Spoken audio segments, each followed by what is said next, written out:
बिस्मिल्लाहिर्रहमानिर्रहीम। अस्सलामुअलैकुम। उम्मीद करता हूँ आप सब खैरियत से होंगे। नाज़रीन, आपके सामने आज मिस्टर गौहर की वो स्पीच जो कि उन्होंने नेशनल असम्बली में की, बड़ी दबंग स्पीच थी उनकी, और उन्होंने हर वो फैक्टर, हर वो इशू डिस्कस किया जो कि इस वक्त पाकिस्तानी कौम के साथ हो रहा है, और ख़ुसूसन पाकिस्तान तहरीक इंसाफ के साथ, पाकिस्तान तहरीक इंसाफ वर्कर के साथ जिस तरह का जो रवैया किया जा रहा है, वो उन्होंने बड़ा स्ट्रॉन्गली उसको कंडेम किया, और ये कहा कि शहबाज शरीफ और बिलावल ज़रदारी के हवाले से भी उन्होंने बात की, और बड़े उन्होंने मज़म्मती अंदाज में उन्होंने अपनी स्पीच की। तो पहले आप ये स्पीच मुलाज़ा फरमाएं, उसके बाद फिर मुख्तसर इस पे बात करते हैं। It was a sad day yesterday for democracy. It was really a sad day for democracy yesterday. हम में से किसी एक ने भी ये तस्वुर नहीं किया था, जो आइन के वोट उठाते हैं, मुल्क के लिए जदोजहद करते हैं, कि किसी ऐसे बंदे का इंतखाब होगा, वो इमेंस पावर के ऑफिस में जाके पाकिस्तान जैसे एटमी कुव्वत के एटमी बटन उसके हाथ में दिया जाएगा, जिसके पास न पब्लिक मैंडेट हो, और जो 44 दहाइयों से इक़्तिदार में रहे हों, और वो 4 दहाइयाँ उनके इक़्तिदार के ज़ाती मुफादात की एक जिंदा दस्तावेज हो। यही था वो जो आपने कल देखा है। ये वही है जो दोनों बड़े आज हमें दर्स दे रहे हैं जमहूरियत की। नाना की सियासत वो दफन करके गया है, अभी अपने नाम के साथ भुट्टो का लफ्ज लगा कि भुट्टो नहीं बनता। नाना की सियासत कब की जा चुकी है, उनसे हिसाब मांग ले। वो हार कहां गए जो स्विस में पड़े थे? अपने हुकूमत की बात कर ले, उनसे पूछ ले, उनसे एक लफ्ज पूछे, उनसे एक लफ्ज पूछे। आप हुकूमत में आए, आप हुकूमत में आए, हुकूमत में आने के बाद मैं यही पॉइंट आउट कर रहा था, हमें तो दर्स देते हैं अपने गिरबानों में जाके। क्या पहली हुकूमत लेके PDM 1 जब हुकूमत आई, उसी को लेके विद इन अ मंथ नेब का कानून चेंज करवा के 50 अरब रुपए के केसेस माफ नहीं करवाए। It's a ground reality, it's a ground reality deputy speaker, it's a ground reality. क्या ये कह सकते हैं कि अगर इसको इतना ही घुमंड है जमहूरियत पे, हकूक पे, तो एक लफ्ज बताए जब हमारी औरतें जेल गई हैं, एक लफ्ज उन्होंने कंडेम करके बोला है?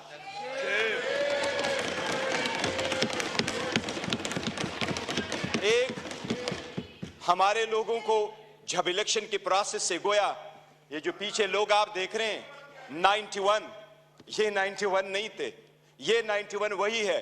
दे वर टू बिग टू रिग, इसलिए नहीं छोड़ सके थे। ये तो हमें 30 भी नहीं दे रहे थे।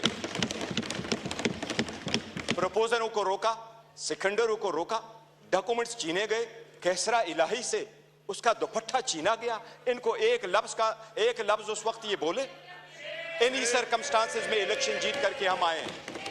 स्पीकर साहब, ये कहां डिप्टी स्पीकर साहब, इनको जमहूरियत रास नहीं आती, इनको वो जमहूरियत पसंद होता है।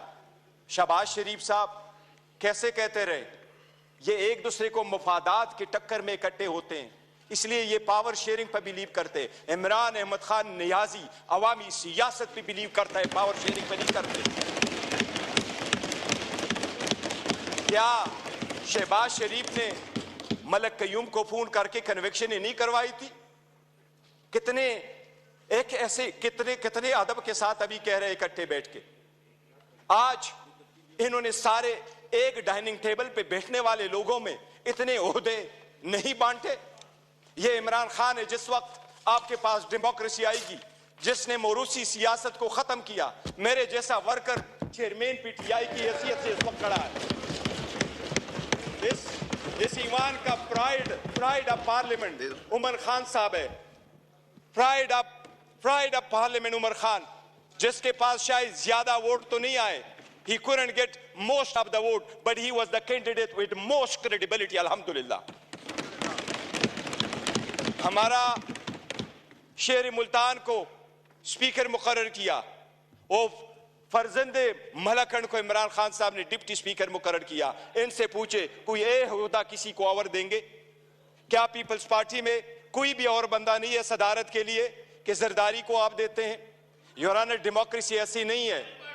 डेमोक्रेसी ऐसी नहीं है कि बकेन के दरख्त लगाए और आड़ू की पौधे का फिर आप तस्वर रखे कि आड़ू मिलेंगे। ये बकेन के दरख्त है, अवाम से इनके कोई उम्मीद नहीं है कि इनको आड़ू मिलेगा। योर ऑनर, हमें एहसास करना होगा ये जाती मुफादात में आते हैं। कितने फ्राइडली कह रहा है कि सबसे कम उम्र इनके तरफ है और सबसे बूढ़े भी इनके तरफ बैठे हैं। जमहूरियत में potential ability and talent matter करता है, जो आपको इस तरफ मिलेगा। यही रीजन है कि हम में से इमरान खान का कोई भाई बहन भांजा भतीजा इस वक्त नहीं बैठा, लेकिन हमें जान से अजीज है और हमारे 100 इनके 200 पे बारी है। यही वो डेमोक्रेसी थी मिस्टर डिप्टी स्पीकर। जो लोग हमारे साथ आजाद हुए वो हमसे आगे बढ़े, जो हमारे बाद आजाद हुए वो हमें पीछे छोड़ के गए। जब पाकिस्तान का नाम ले लो, दुनिया के लोएस्ट क्रेडिबिलिटी में आता है। रूल ऑफ लॉ में हम सिर्फ अफगानिस्तान और म्यांमार से आगे, बाकी पूरी दुनिया से पीछे। हम गुर्बत में 37% गुर्बत से नीचे, नेशनल पॉवर्टी लाइन में 21% नीचे। हम कैसे आगे तरक्की करेंगे? बाकी गैस, पेट्रोल, बिजली तो दूर की बात, आपको पानी मुयस्सर नहीं है। ये इन लोगों की 4 दिहाइयों की का समरा है जो अवाम को दिया है। इसलिए अवाम ने समझ करके इनको रिजेक्ट कर दिया है। एमकेएमयू वाले वो साथ बैठे थे। मुझे हमेशा से 2 पार्टियां अदरवाइज पसंद हुआ करती थी। एक जमात इस्लामी जिसमें फिर भी जमहूरियत है, दूसरा एमकेएम जिसमें मुतवस्सित तबके के लोग शामिल होते थे। लेकिन इस मर्तबा वो भी टिकट लेने वालों के लाइन में लग गए और अपने वसूली की सौदाबाजी की। इनके 15 सीटें बैठ करके दिखाता हूं, 1 2 3 15 सीटें हमारी कराची में उन्होंने ली है, 2 सीट हैदराबाद में लिए। यही वो 15 सीटें जो उनको कहा क्या बेहतर होता अगर ये ओहदे के पीछे न जाते, असूल पे चढ़ते और ये छोड़ जाते, क्या फर्क पड़ता? इनके पास अब ये ना होता। जनाबी स्पीकर, अगर आगे चलना है तो कुछ बेसिक वसूल पूरे दुनिया में होते हैं। पहला वसूल ये, आपके सामने वो साइफर का जिक्र कर रहा है। साइफर एक हकीकत है। इमरान खान साहब ने जिस वक्त ये उठाया है, वो लोग जो मुल्क को साजिश करा की हुकूमत खत्म करने में, उनका ट्रायल होना चाहिए बजाय उसकी जिसकी आपने हुकूमत खत्म किया और उसको ट्रायल पे करवाया। जनाब स्पीकर, कितने गौर से कहते हैं कि इलेक्शन फ्री, फेयर और ट्रांसपेरेंट होना चाहिए। आप उस हुकूमत का हिस्सा थे डिप्टी स्पीकर। जो ही हुकूमत बनी, इनकी पीडीएम आई, सबसे पहले इलेक्ट्रॉनिक वोटिंग मशीन लिख के रिजेक्टेड। ये ओहदे बांटते आपस में। ये डेमोक्रेसी से दूर दूर उनका कोई ताल्लुक नहीं। स्पीकर, डिप्टी स्पीकर, अगर हमने आगे जाना है, बढ़ना है, तो उसके मिनिमम कुछ वसूल होते हैं। और मिनिमम वसूलों में यह कि एक वक्त में भगवत सतात, कल मायूसी जरूर हुई है कि यह तो हम मानते भी नहीं है कि यह प्राइम मिनिस्टर है,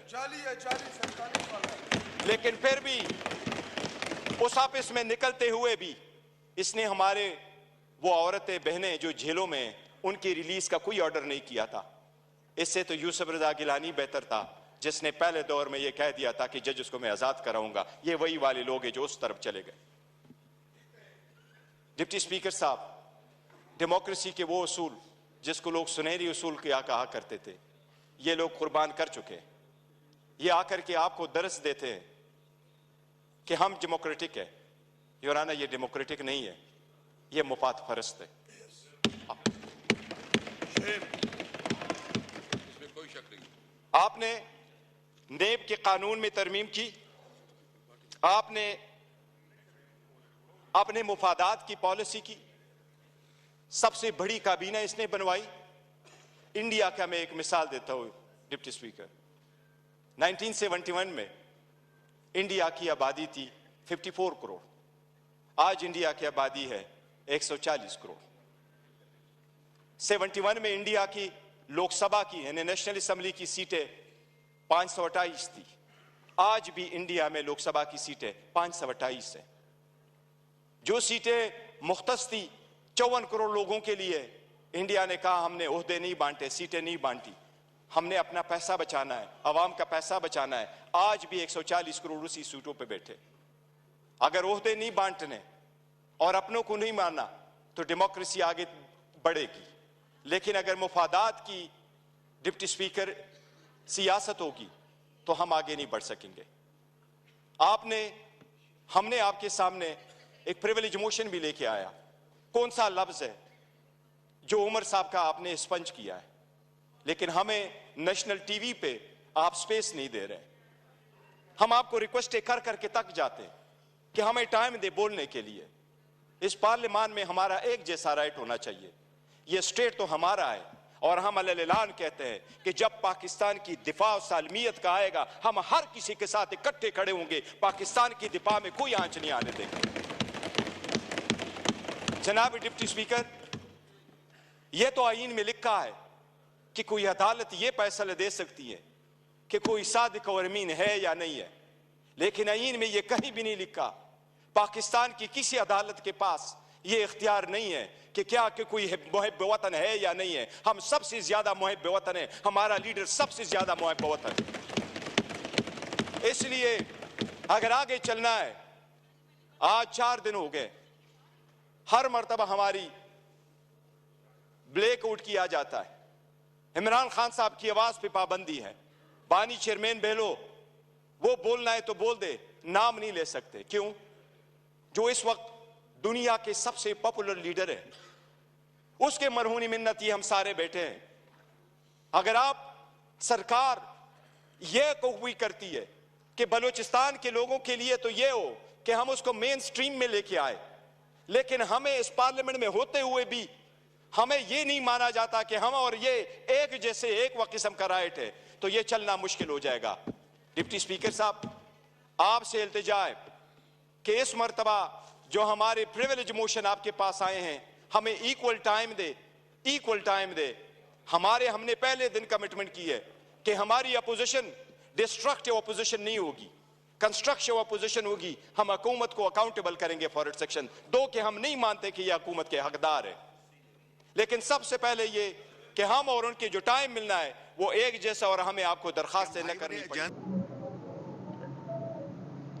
जी, तो आपने उनकी तकरीर मुलाज़ा फरमाई और किस तरह उन्होंने शहबाज शरीफ को, बिलावल ज़रदारी को, आसिफ ज़रदारी को बाकायदा तौर पर क्रिटिसाइज़ किया कि एक तरफ आप जमहूरियत का नाम अलापते हैं, दूसरी तरफ जो पाकिस्तान तहरीक इंसाफ के साथ पिछले 1.5 से 2 साल में जुल्म हुआ, कोई भी उस पर बात नहीं करता।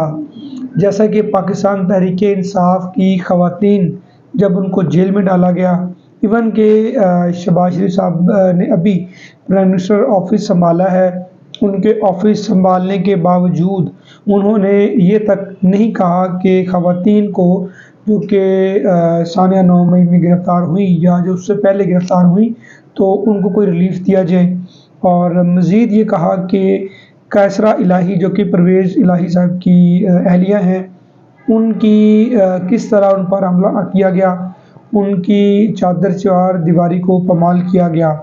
और इसके अलावा ये भी कहा कि जैसा कि पीपल पार्टी के पास कोई इस तरह का लीडर नहीं है या कोई इस तरह का उनके पास सियासी वर्कर भी नहीं है कि वो जो उनकी डिवीज़न है सीटों की, वो सिवाय अपने जो रिश्तेदार हैं तो उनके अलावा कहीं भी दूसरी जो वर्कर है उसको नहीं सौंपते।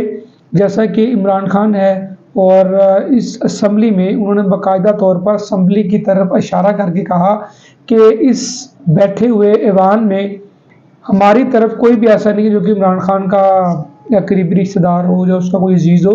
तो इसको कहते हैं जमहूरियत। एक आम सिविलियन को जो इमरान खान ने हकूक़ दिए, जो उसको इज़्ज़त दी, वो किसी दूसरी जमात ने इज़्ज़त नहीं दी। और ये कि अब जो सारा 9 मई के हवाले से कहा यह जा रहा है कि PMLN इस पे एक्शन लेने जा रही है और ख़वातीन की रिहाई के हवाले से भी बातें खरदिश कर रही हैं कि अब वो इस पर एक्शन लेंगे। फर्दर जो भी डेवलपमेंट होंगी आपके साथ शेयर करेंगे। अपना बहुत ख्याल रखिएगा। अल्लाह हाफ़िज़।